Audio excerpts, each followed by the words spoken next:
آج ہم لوازم اسم کی بات کریں گے۔ اسم کا نام تو آپ نے سنا ہے، لیکن لوازم اسم کیا ہے؟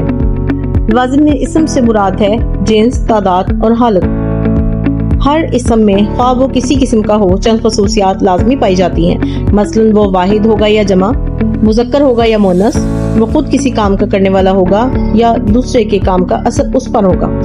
چونکہ یہ باتیں ہر اسم میں لازمی طور پر پائی جاتی ہیں، اس لیے ان کو لوازم اسم کہا جاتا ہے۔ لوازم اسم 3 ہیں: جنس، تعداد اور حالت۔ اس میں پہلے جنس کی بات کرتے ہیں۔ جنس سے مراد اسماء کی یعنی ناموں کی تذکیر و تانیث ہے۔ اس کی 2 قسمیں ہیں، ایک حقیقی اور دوسری مصنوعی۔ حقیقی دنیا میں جنس کی صرف 2 ہی قسمیں ہیں، یعنی مذکر اور مؤنث۔ یہ تقسیم جانداروں کے لحاظ سے کی گئی ہے۔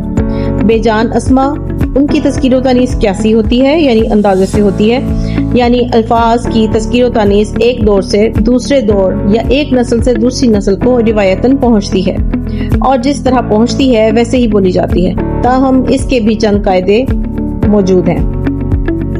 اس کے بعد ہم بات کرتے ہیں تعداد کی۔ اسم عام یا تو ایک ہوگا یا ایک سے زیادہ، اسی کو تعداد کہتے ہیں۔ ایک کو واحد اور ایک سے زیادہ کو جمع کہتے ہیں۔ اردو میں دوسری ہند آریائی زبانوں کی طرح تثنیہ نہیں ہوتا، یعنی ایک ہے اور ایک سے زیادہ ہیں۔ 2 چیزوں کو تثنیہ کہتے ہیں۔ سنسکرت اور عربی زبان میں تثنیہ موجود ہے، اردو میں نہیں۔ پھر ہم حالت کی بات کرتے ہیں۔ صرف کی روح سے اسم کی چند حالتیں ہیں، جن میں فاعلی حالت، مفعولی حالت اور ندائی حالت شامل ہے۔ فاعلی حالت جیسے کسی کام کا کرنے والا کسی خاص حالت میں ہو، یعنی احمد گیا، علی نے کھانا کھایا۔ مفعولی حالت یہ وہ حالت ہے جس سے ظاہر ہوتا ہے کہ اسم پر کام کا اثر واقع ہے، جیسے میں نے سانپ مارا، یہاں مارنے کا اثر سانپ پر واقع ہے، اس لیے سانپ مفعولی حالت میں ہے۔